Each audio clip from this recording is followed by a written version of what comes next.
সালামু আলাইকুম। Television talk show বলেন, রাজনৈতিক নেতাদের বক্তব্যে বলেন, প্রতিদিনই বেশ কয়েকবারে জীবিত হয় বাংলাদেশ আওয়ামী লীগ।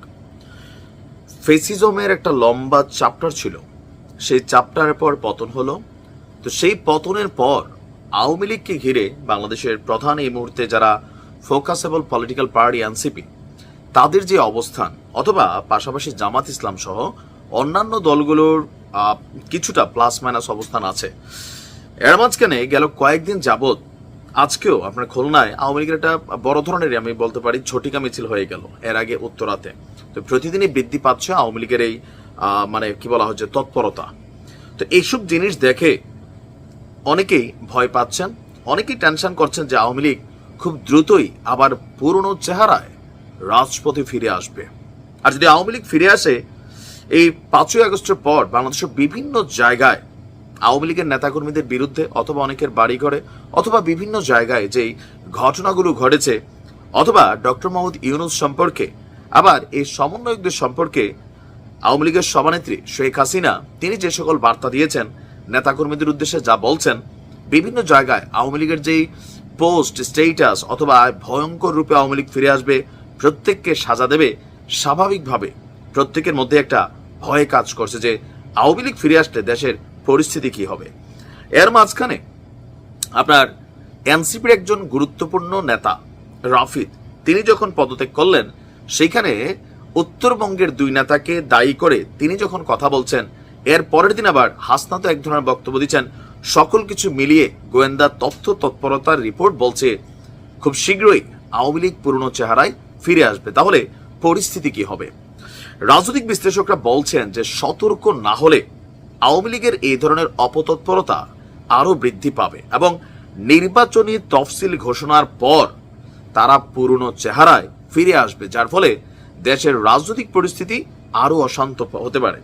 কারণ এই পর্যন্ত আওয়ামী লীগ মানে নির্বাচন করতে পারবে না বা নির্বাচন হবে না, এরকম বক্তব্য কিন্তু আওয়ামী লীগের অবস্থান আমরা এখনো দেখছি না।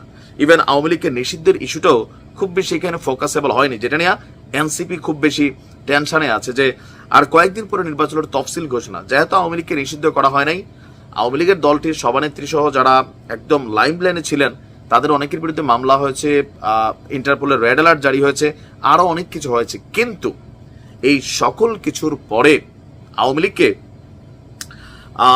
কি বলা হয়েছে, ধরেন বিচ্ছিন্ন করা অথবা ডিভাইডেশন করা, এটা কিন্তু সম্ভব হবে না। এখন আওয়ামী লীগ পরিকল্পনা করতে পারে যে একটা টিম সামনে দিতে পারে রাজনীতি করার জন্য, বাট পেছনে আওয়ামী লীগে থাকতে পারে, মানে শেখ হাসিনা বা তার পরিবার বা যারা দলটাকে লিড করছেন তারাই থাকতে পারে মূল খেলোয়াড়।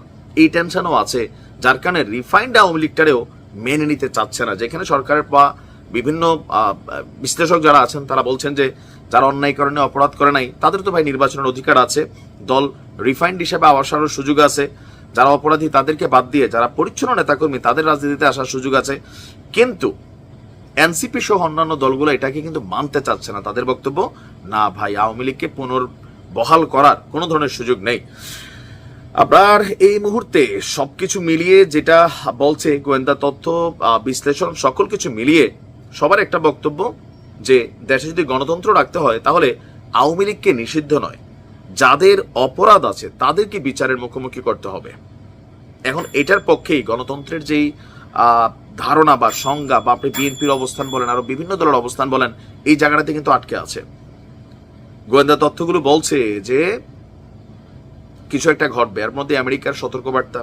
আবার অপরদিকে আমাদের স্বরাষ্ট্র উপদেষ্টা যিনি আছেন, তিনি বলছেন যে পুলিশকে মিছিল ঠেকানোর নির্দেশ দেওয়া হয়েছে। এখন মিছিল তো আর কইয়া আগের থেকে পূর্ব নির্ধারিত থাকে না, ঝটিকা হুট করে আসে 200, 500, 50 জন, 20 জন একটা মিছিল হয়ে যায়।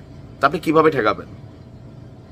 আর আওয়ামী লীগের যে বিশাল অনুসারী দেশে আছে, সবাই সিচুয়েশনের কারণে ঘাপটি মেরে আছে। সিচুয়েশন বদলাই গেলে আবার রাজপথে অন্যরকম পরিস্থিতিও আমরা দেখতে পারি। দেখা যাক কি হয়, সময় বলে দেবে। ভালো থাকবে।